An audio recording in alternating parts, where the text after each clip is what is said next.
During the Great Depression, when millions of Americans were stripped of their jobs, homes and hope, a unique brotherhood of wanderers emerged, the hobos. These were not beggars or idlers, they were survivors, craftsmen of scarcity who turned hardship into a code of endurance. They moved across the country by freight train, built makeshift camps called jungles, and lived by unwritten rules of honor and self-reliance. They were poor, but they were never powerless.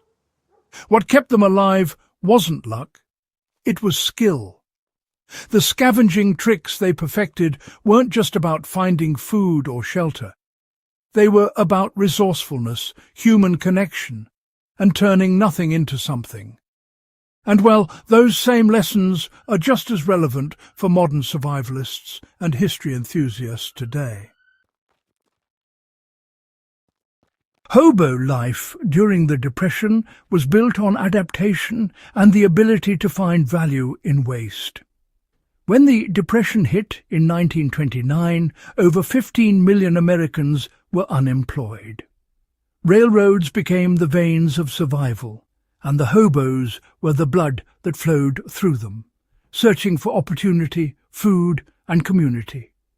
In a world where money meant little, they turned to scavenging as both a necessity and an art. Every discarded can, every leftover scrap, every empty field had potential. Hobos could turn a coffee tin into a cooking pot, a flattened oil drum into a stove, or a length of baling wire into a fishing line. This wasn't aimless rummaging. It was intelligent foraging. Hobos became masters at reading the landscape for hidden resources. Near rail yards, they scavenged spilled grain or coal. Behind grocery stores, they looked for bruised fruit and unsold bread. And along the rails themselves, they found everything from nails and tools to bits of metal that could be sold or repurposed. They practiced what we'd now call sustainable living, decades before it became a movement. Today, anyone studying Depression-era survival can apply the same mindset. The first lesson is observation. Before discarding anything, ask yourself what else it could be. A rusted tin might become a lamp. An old bedspring could be refashioned into a grill.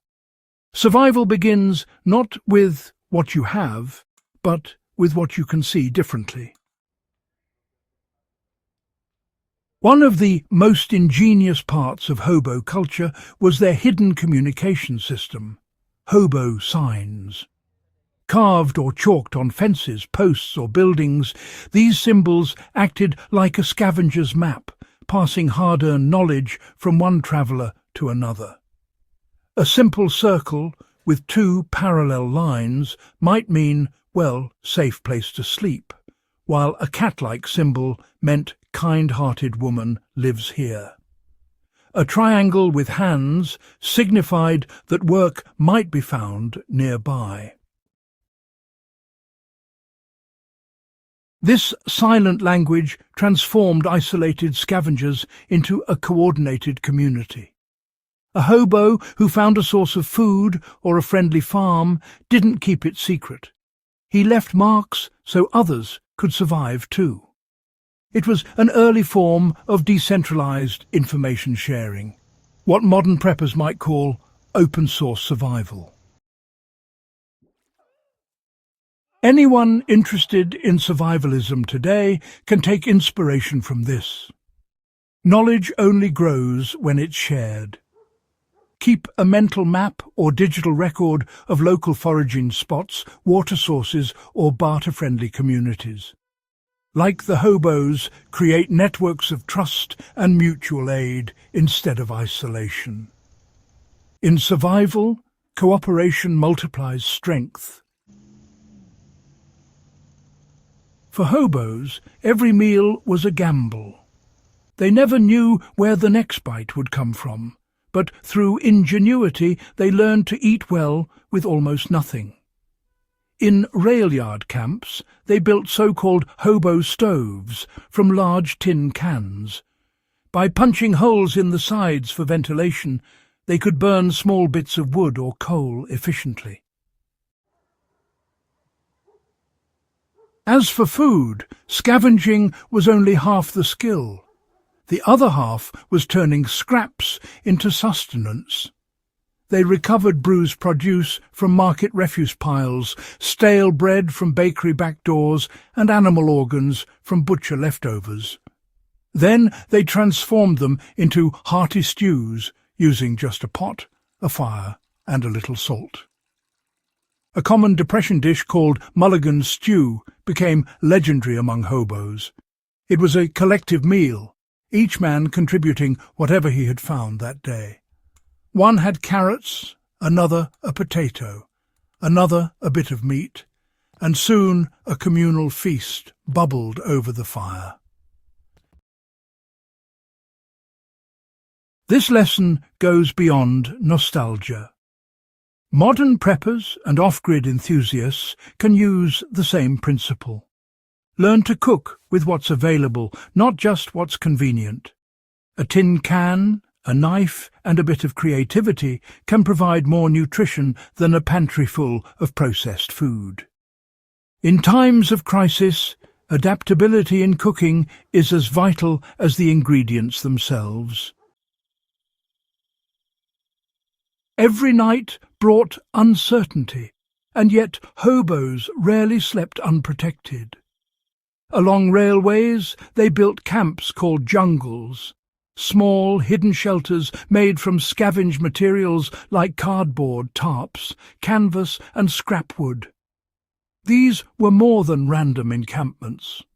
They were organised mini-communities, complete with cooking areas, fire pits, and sleeping shelters designed to withstand wind and rain.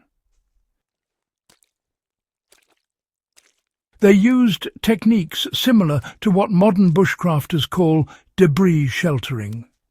Hobos layered cardboard and leaves for insulation, used newspaper for waterproofing, and positioned shelters to block prevailing winds. They understood microclimates and heat conservation from experience, not textbooks. If you ever find yourself camping off-grid or practicing survival skills, these same methods still work. Cardboard remains an excellent insulator. A trench dug around your shelter prevents rain runoff. And as the hobos knew, the best campfire isn't the biggest. It's the one that stays hidden, efficient, and warm. Hobos survived not only by finding things, but by fixing them. A broken shovel could be reforged, a torn boot patched with wire, a bent nail straightened and reused. They became, field engineers of the discarded world. Many carried small repair kits with needles, thread, and wire. Tools of transformation. When they reached small towns, they bartered repaired tools, knife sharpening, or odd jobs for meals or a place to stay. The principle here is timeless. In any era of scarcity, skills are currency. Being able to repair, repurpose and barter turns scavenging into a sustainable system. Even today, knowing how to mend clothes, fix simple tools or purify water can mean the difference between dependency and independence. Despite the hardship, hobos lived by a moral code. They shared what little they had, respected property, and helped one another survive. Hobo jungles weren't chaotic. They were structured, with rules about cleanliness, sharing, and respect. A man who hoarded or stole from others was cast out. This philosophy, known as the Hobo Code, gave meaning to their wandering lives. It wasn't about escaping responsibility, It was about living freely with honour, even when the world offered nothing. That same ethic remains at the core of true survivalism, the ability to endure without losing humanity. The Depression-era hobos left us more than stories. They left us a manual for endurance. Their scavenging tricks weren't just clever. They were symbols of human adaptability. They took the waste of a broken system and built a parallel world of resilience, resourcefulness, and quiet brotherhood. Today, as economic uncertainty and environmental change test our systems again, their lessons are more relevant than ever. So take a page from their story. Learn to see value in what others discard. Build connections that outlast hardship. And never underestimate the power of skill, humility and cooperation. The hobos of the Great Depression didn't just survive. They created a way of life that turned hardship into mastery. If you found this exploration into Depression-era survival valuable, subscribe to Echoes of Valor for more deep dives into forgotten resilience, wartime ingenuity, and the lessons history still has to teach us. And share this episode with a fellow history enthusiast.